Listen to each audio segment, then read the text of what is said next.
In the brutal Pacific, where every inch of sand was paid for in blood, Tarawa became a crucible for victory. But what if this desperate assault had failed? Imagine the profound ripple through history, changing not just the war, but the world. And let's find the answer to the question, what if? A failed assault on Tarawa would unleash an immediate, devastating blow. Thousands of American lives would be tragically lost, ships potentially sunk, forcing a humiliating strategic withdrawal. News reaching home would ignite unprecedented public fury, shattering confidence in the war effort and risking severe political instability. Simultaneously, Imperial Japan would seize this colossal opportunity, trumpeting Tarawa as a decisive victory against the American hordes. This propaganda coup would undoubtedly revitalize their beleaguered home front and tremendously embolden defenders across the Pacific. For Allied military leadership, such a catastrophic setback would demand an immediate, radical reevaluation. The entire island-hopping doctrine, the very cornerstone of their Pacific strategy, would face immense pressure to be scrapped, compelling a complete reassessment of how victory against Japan could possibly be achieved. A catastrophic failure at Tarawa would inevitably usher in a dramatically different Pacific War, fundamentally altering its tactics and timeline.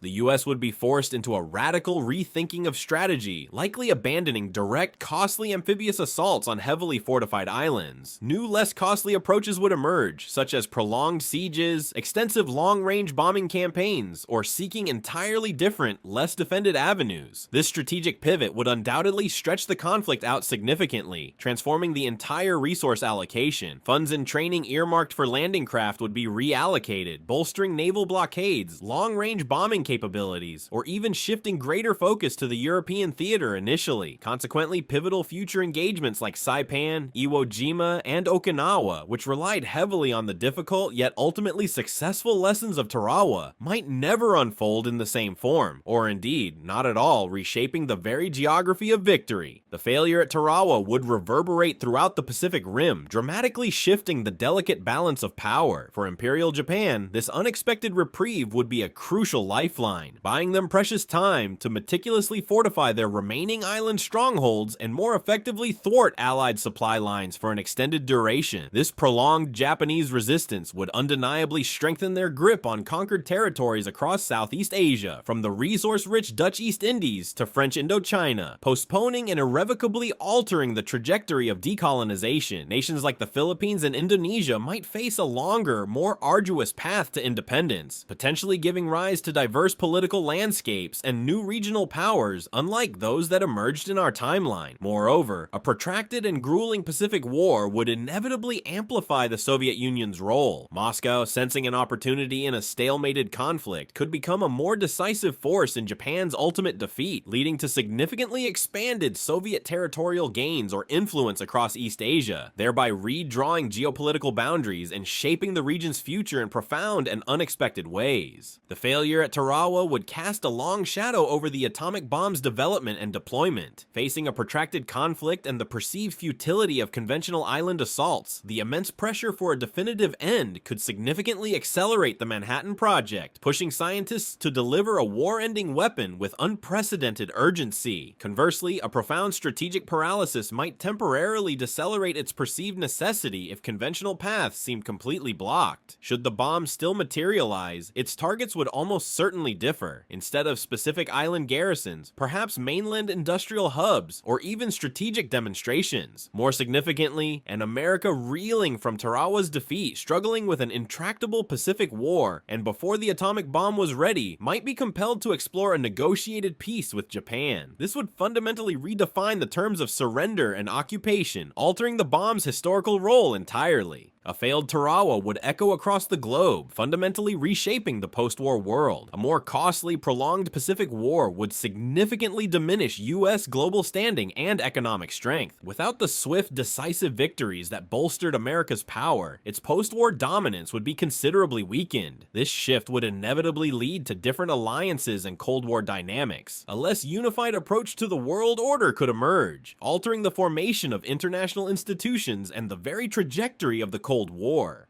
Furthermore, Tarawa's failure would permanently scar military thinking, emphasizing different forms of warfare. The perceived folly of large-scale amphibious operations would lead to less reliance on them, profoundly shaping future military doctrines and conflicts in unforeseen ways for generations. A Tarawa failure would have reshaped the Pacific War, forcing strategic changes and altering the post-war world order. In your opinion, what if the Tarawa attack had failed? Share your thoughts in the comments.